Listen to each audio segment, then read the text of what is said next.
Hey everybody, welcome to another exciting episode of Javier in the Air. That's in the air, not on the air. So, welcome to the new people that have subscribed to my channel. Thank you very much for subscribing. I hope you enjoy it.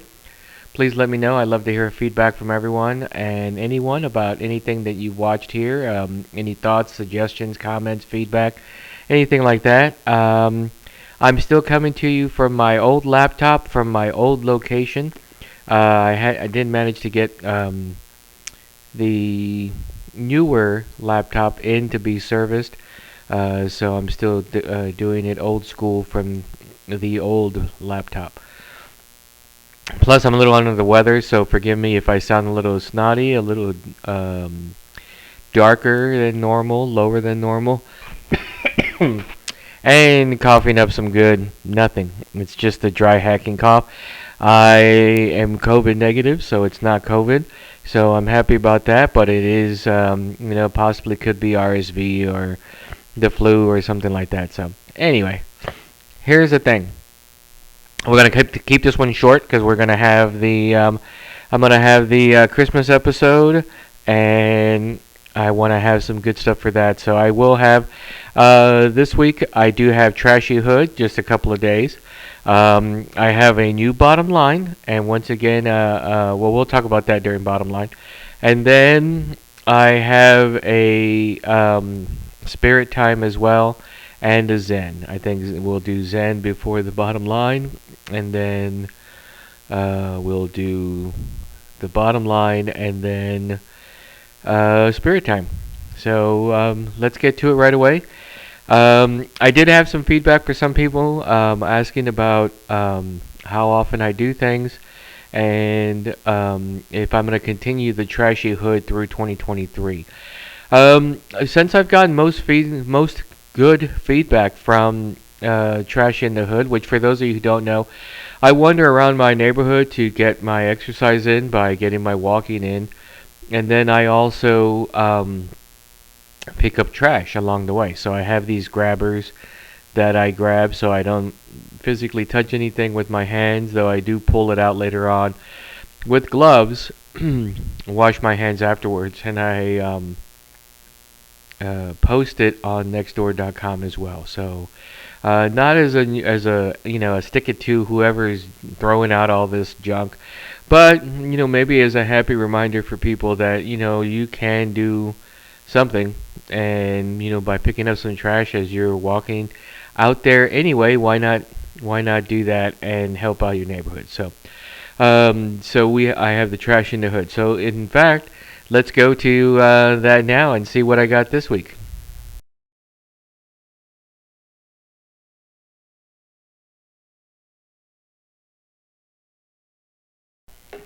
All right, so here we are. This is day one of week 22, the 22nd week that I've been walking and monitoring trash.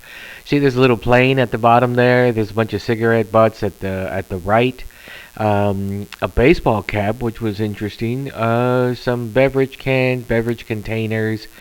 Half of like a bright orange vest that some construction people wear. And then just your standard straws and plastic and stuff like that. So here is day two. More of the same. Only like 3 cigarette butts. I was very pleased with that. A bunch of receipts, candy wrappers, paper, excuse me, and other things that we found. Nothing really of note. Just the average amount of junk that you find out on the streets around my neighborhood. And so we go into this last day. This was day 4. I'll see if I can rotate this on. But there's cigarette butts, a bunch of water bottles this time, and crushed soda cans and crushed beer cans like that Modelo that you see there. And beverage containers and sauce packets and straws and bits of string and plastic and stuff like that. So just the usual things that you see for a week in my neighborhood. Hey, so that was Trash in the Hood. For those of you who may not know that are still new to the show, welcome. And as I mentioned in the voiceover, I pick up trash in my neighborhood. It helps keep me accountable for my walking. Plus, I found that it also makes me feel better to be able to do what I can with the neighborhood to pick up trash around. And it's not the trash from trash cans, so it's not like the trash guys are dropping it as they're putting it into the truck. No, that's not what this is. This is stuff that's people are purposefully flicking their cigarettes or emptying their soda cans and throwing it out there. One time I found almost an entire uh, course from like one of the fast food places. So it was like the beverage top, the beverage container of soda out nearby, fry container empty, the box itself empty, sauce packets, and another container. I'm thinking like for a frosty or something like that, but I don't know if it was a frosty because it didn't wasn't coming from that exact fast food restaurant. But so I try to remain healthy and clean by getting the grabber and using gloves and stuff like that. So if you feel the need or the want to do something like that, especially around Christmas time in your neighborhood, by all means, please do it. Do it. Do what you can. Whatever you can helps. Um, I try my best to avoid um, anything organic. Anything if it's a poo bag for the dogs and it's full, I'm not getting it. I try to get as much as I can, but there's some things that I'm just gonna draw that line at. I'm not gonna do it. So, excuse me. So, it is. I'll try to get containers, but no food in them, and I try my best to just get other things as well. So that's it. I've been doing it for about 22 weeks now for the Trash in the Hood. I've gotten some great feedback for it. Gotten a lot of thank yous for it and a lot of positive reinforcement. So I'm appreciative of that. I've gotten only one or two negative things, like almost like why are you doing this and that sort of thing. And I tend to ignore anything that is negative, especially when it comes to me staying healthy by walking and picking up trash around the neighborhood. Like, who does it harm? Am I killing the raccoon or possum industry by taking away extra trash? I don't think so. So I'm not worried about that. And I'm not worried about negative feedback. Never have been, for those of you that know me. There it is. Okay, so let's go to. I think we're going to go ahead and go to our. Why don't we do Zen first? Let's get us some good positive vibes going before we go into the bottom line. So here's our Zen moment for the week.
There we go. A nice little. I'm sorry, trying to get the lights out of my eyes. Nice Zen moment for us. So I hope that does it for you for the week. Takes you through the week until the holidays. So we're gonna do a bottom line next, but I wanted to just give a shout out to the holidays for those of you that are traveling. Be safe. Those of you that are staying at home, I hope you're staying at home with the ones that you want to be with. And if you're staying at home by yourself, don't feel bad. A lot of people do that, and a lot of people have a great time. I myself will probably, hopefully, will be done with this cough by then. But I also tend to just sit around the house and maybe even get a fire going, have some nice hot um, alcoholic hot cocoa um, that we had for that tasting party. So I don't have any of that nice, fantastic coffee tequila, but I will definitely have something, and then I'll make myself a treat for dinner as well. So um, if you're like me and you're okay with being on your own, then more power to you. If you feel the need that you want to be with family or friends, or you want to be with anybody, then you can always check out your local um, shelters and stuff like that. They're always looking for volunteers, and so if you want to make it someone's day by helping out, then by all means do it. If you're with family and friends, I hope you enjoy the family and friends that you're with. Otherwise, it's really going to suck. So, let me know what your favorite meal or drink is for Christmas. Like I said, I'll probably have my alcoholic hot cocoa. But if you have something else you like to drink over the holidays, a hot toddy or even a non-alcoholic hot toddy, by all means let me know. I'd love to hear, and I'll get it onto the last show of the year. Speaking of the last show of the year, that will take place next Sunday, which is actually Christmas Day. I will have a special walking through the hood, picking up trash, a video snippet that I will do. Is something I've been doing for the past couple of years. Outside of picking up the trash, but I might pick up the trash as well. And so if you see me Christmas Day, I'll probably be out there walking about 8 o'clock in the morning, walking the neighborhood in a special outfit. So if you find me, maybe I'll give you a candy cane. So, okay, so let's go to the bottom line. Great feedback on the bottom line. I appreciate everybody who's been giving me feedback on that. I appreciate your feedback. So if you have some thoughts, comments, or concerns about it, please let me know, and I'll get them on the show. And if it's good enough, I'll even make changes to the show, to the segment, or to the show overall. I've been asked why am I doing a lot of trying to balance my shoulders out here. There we go. Why am I doing a lot of about hiring and firing and the great resignation and the great firing and the great quitting and the quiet quitting? Well, because that's what's in the news right now. There's a lot of things that I don't touch. Politics and religion are two topics that I will not bring up as far as my show goes. So, but there's a lot of the other topics that are out there. Well, there's stuff about crypto and there's stuff about scandals that are going on. But I feel that the hiring and job market and stuff like that is really important right now. So, in fact, we're going to go straight into this other bottom line that's talking about that. So let's go to that on that bottom line, and you'll see more about this.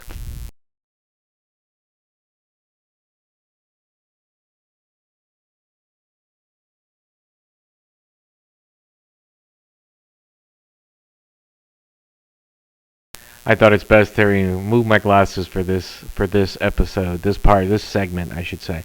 Okay, so like I mentioned before, prior to the start of this segment, I got a lot of good feedback and people asking about why I was doing about the tech industry and jobs right now. Well, those are the two biggest things in the news right now as far as what I've been running across, and so let's talk about what we have for today. So I read an article this week called Tech Shame, and it's more geared for the Gen Z that are now moving into the job market. And the Gen Z people are those that are between, they're beginning to turn 30, I believe is the term, or is the age for that. I myself am a Gen X. After me was Millennial, and then Gen Z, if I remember correctly. I think that's the way it goes. So I had a lot of talking about these in previous episodes. If you want to go to the archives of Javier In The Air, you can, and check the bottom line out there. So that had to do with quiet quitting, the great resignation, and stuff like that. So now what we're seeing, what the article was talking about was that Gen Z are beginning to have something called tech shame. So what that means is that excuse me.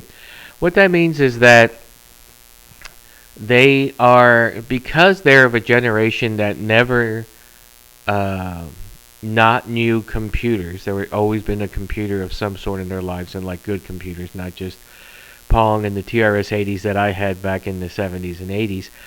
But so they've always been, so they're considered to be more tech savvy than other generations. And so because of that, some of the older generations are relying on them heavily to fix things when there's an issue with computers. And I'm not talking about, like, normally what would happen is that somebody would call, especially if you're in a bigger corporation, you would open up a ticket with your support desk, and your support desk would come and fix any and all issues that you have. However, sometimes, as we all know, sometimes that can take some time dealing with support, because what may be an emergency for you is not an emergency for them, and so then your number gets further down on the list, so it may take a while to get to you, which is always irritating and can take more time than what you want. So they turn to generations that are more tech savvy, or so they feel, and so they start turning to those of Generation Z. Now, the problem with Generation Z, some of the problem, not for everyone. I'm not making mass stereotypes or anything like that, but older generations find that the younger generations are able to do fixed tech stuff, so they will turn to them. And where's the quickest way you find them is someone that works with you. So now, some of the issues that Gen Z may have is that, yes, they may understand computers more, and they may be able to do certain things quicker, but there are certain things that they do not know. And so this article was saying that that is called tech shame, because they feel like they're getting judged because they don't know it. So for a good example is that a Generation Z individual may be able to move around on a computer very quickly when it comes to social media, when it comes to gaming, when it comes to things like that. But they may not know how to troubleshoot your router. They may not know how to troubleshoot the Wi-Fi. They may not know how to troubleshoot your hardware, and perhaps troubleshoot if there's an issue with your chipset or your processor, or your heatsink went out, if they even have those on computers anymore, which they do for towers, but not for laptops. Or how to figure out if you have a bad sector in your hard drive, whether it be a solid state hard drive or not.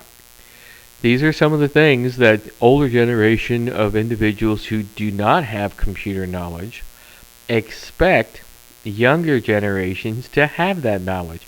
And that is something that is very specialized. There are not a lot of people that know all those things that I just said.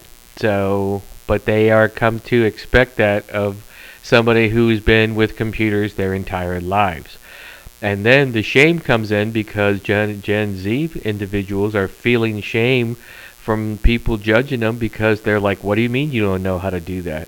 And so they're feeling shame, and that is causing them to have job anxiety and coworker anxiety, and causing other issues. Now, you have to understand, Gen Z people, the workplace has been around well before you were there.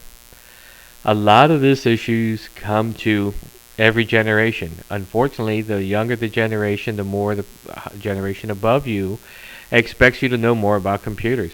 My parents expect me to know more about computers than they do. I expect people younger than me to know more about computers than they know more than I do. But I do, because I do work in the tech industry, I understand that there are some things that a lot of people will not know, because they just automatically assume things work. And it's not just Gen Z out there, people. I'm not talking about a certain generation.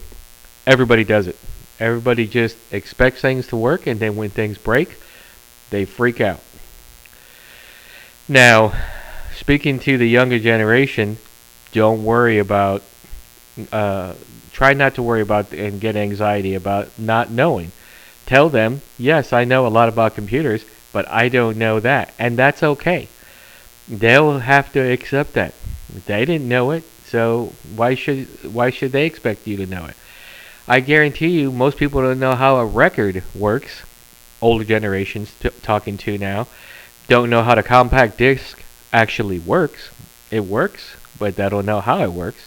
I guarantee you they don't know how the DVD actually works, and because it's very specialized, a lot of people do not know. They know when it works, and they're like, "That's great." When it doesn't work, they don't know how to troubleshoot. Now, of course, I'm talking from myself. I worked in a TV VCR repair shop, so I know a little bit about how TVs and VCRs and DVDs and CD players and stuff like that work more than your common person. I've had to build hardware for jobs that I had in the past, so I know how to troubleshoot some of the hardware. So, but I am not the rule. I am just the exception because a lot of people do not know how that works, and that's okay.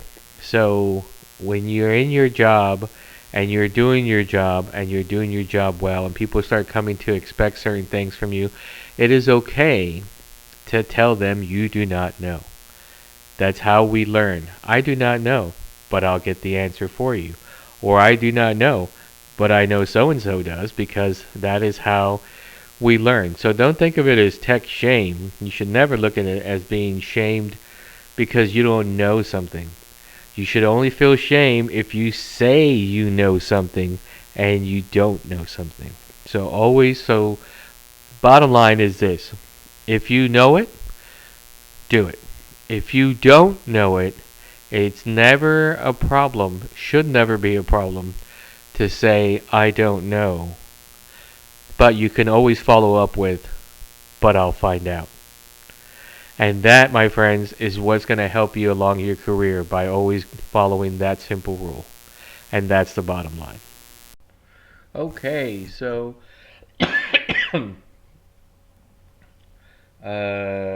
see if I can go here, there, and then look up. So hopefully my microphone is also picking up things, and I just realized my ears are all out of whack. It's a fun show, everybody. It's a fun show. So I hope you enjoyed the bottom line. If there's anything you want to hear from the bottom line as far as the topic goes, be sure and let me know. I'll be interested to cover that topic. Always looking for a guest host to do a show or two with me, especially going into 2023. I'd love to try to get at least one or two co-hosts throughout the year. If you have a mom and pop organization and you want to promote it here on the show, by all means, I think that would be fantastic. Just shoot me a note, fire, smoke message, fire signal, light signal, hand signal, however you can get a hold of me. Get a hold of me and send me a note, and I can schedule a time to get them on the show. So I had someone ask me before I jump into the final section. I had someone ask me if I had ever did a damalada. So the answer is yes. Zaida P, my neighbor Zaida, and her husband, neighbor James. James and Zaida Pavlovsky, everybody, they did a fantastic damalada one year using Zaida's mom's recipe. And it's fantastic. If you search the archives of Javier in the Air, not on the air, that's a different show, uh, then you can look and find it. It's one of the most well viewed episodes of mine. And Zaida and James really get into the tamale making.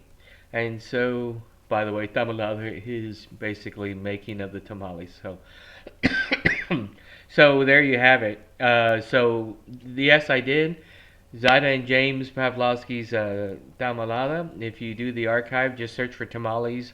If you search for Zaida or James, you'll find quite a few episodes with them in it.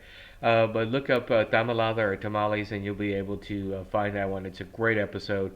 One of my favorites, and like I said, one of the most viewed that I have on YouTube. So, this last one now is called Spirit Times. By the way, I was mentioned in my company newsletter. Um, for those of you that are in my company, welcome. Hey. Um, and talk about Spirit Times. I don't have the opening credits that I used to have. that are on my other computer. So I'm looking into trying something new for 2023. But what I'm gonna do right now is I think I may have done this one already, but um, I'm not sure. So since I don't have the archives, I can't tell for certain. So I'm gonna go ahead and use it. This is um, for those of you who are new, again, welcome. And Spirit Time is where I do a review of a beer, a wine, or an alcohol, and talk a little bit about it, what it tastes like, and if you go through the archives or if you've seen enough of my show, I try to vary it up as much as possible. It's easier to find different beers than it is wine or alcohol spirits because I have to buy more that way, and so that makes it a little bit more difficult. But this was given to me by one of my bosses, and it's a fantastic port. And for those of you who don't know, port is basically a fortified wine. The pirates used to drink a lot of port, and sailors used to drink a lot of port back in the day.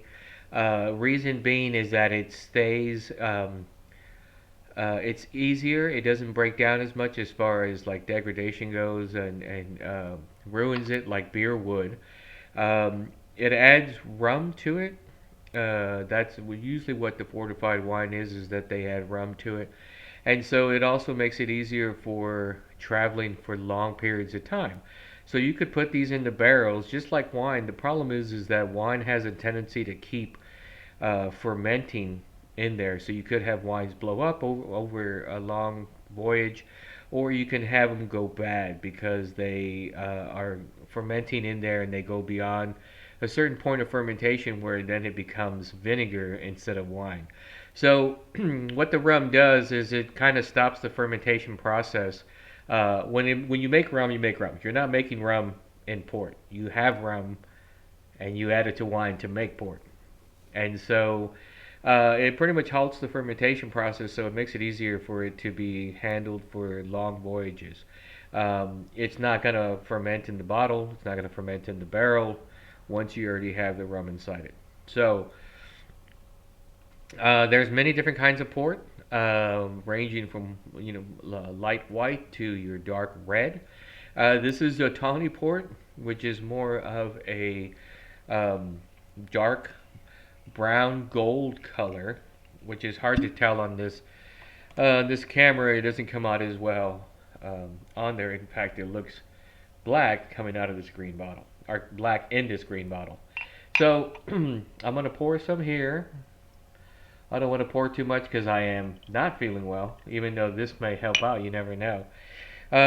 So now this is called Sentido. Let me see if I can get that. There it is. Sentido. This is a tawny port. Tawny being the color of the port itself and not anything else having to do with anything else. This is a product of Portugal.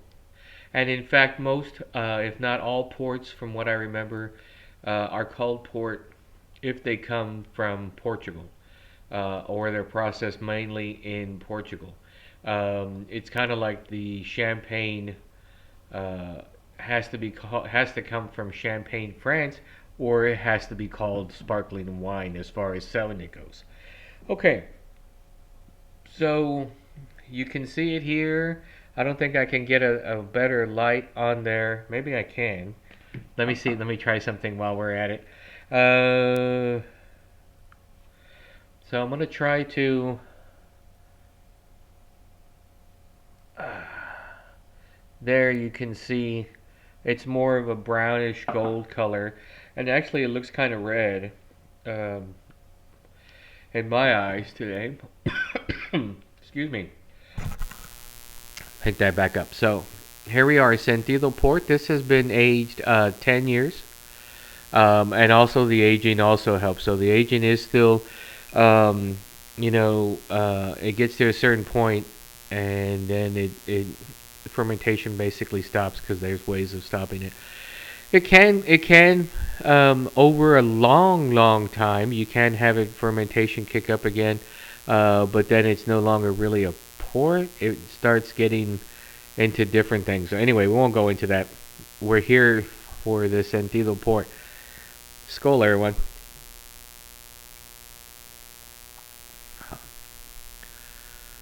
This is good. This is really good. I'm not just saying that because it's my boss's port.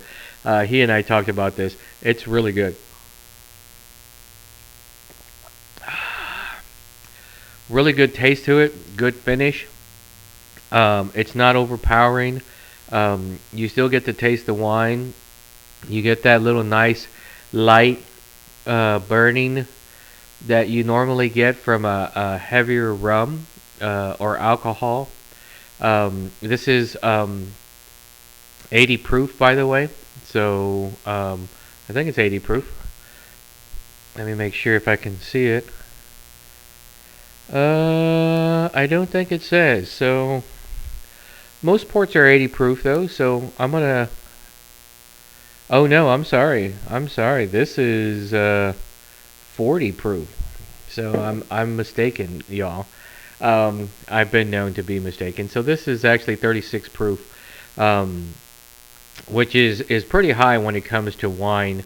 And because it's fortified with rum, it's kind of low when it comes to the rum. But you also don't want to get hammered on. You don't want to get schnockered on port. This is something that you want to drink a glass, like, no more than a little bit more of this, maybe one or two fingers full, after a nice meal. After, say, a steak, you've had a red wine, and then you have like maybe a small piece of chocolate cake or a raspberry cheesecake or something like that. This is something that would go well with that.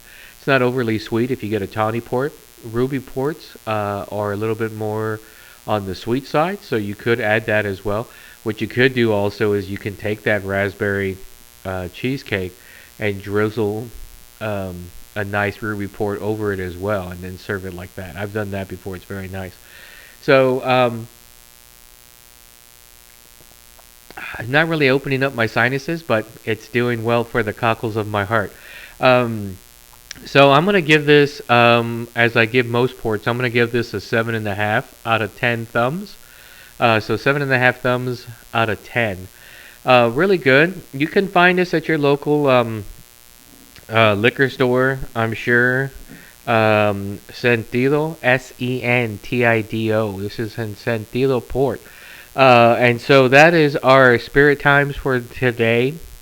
If you have a particular alcohol, wine, or beer that you'd like to see on the show, if you are a brewery or a cidery or a meadery or, well, not a portery, I don't know what they call it, but if you'd like to have your alcohol on the show, be my guest to reach out to me however you can, and I will certainly get some of yours, or you can provide some for me, and I can certainly do a review on it. So I want to thank Sentido for that, and thank my boss for that, and my boss's boss for that, and we will do a special Christmas style Spirit Times next week. So thanks a lot, everyone.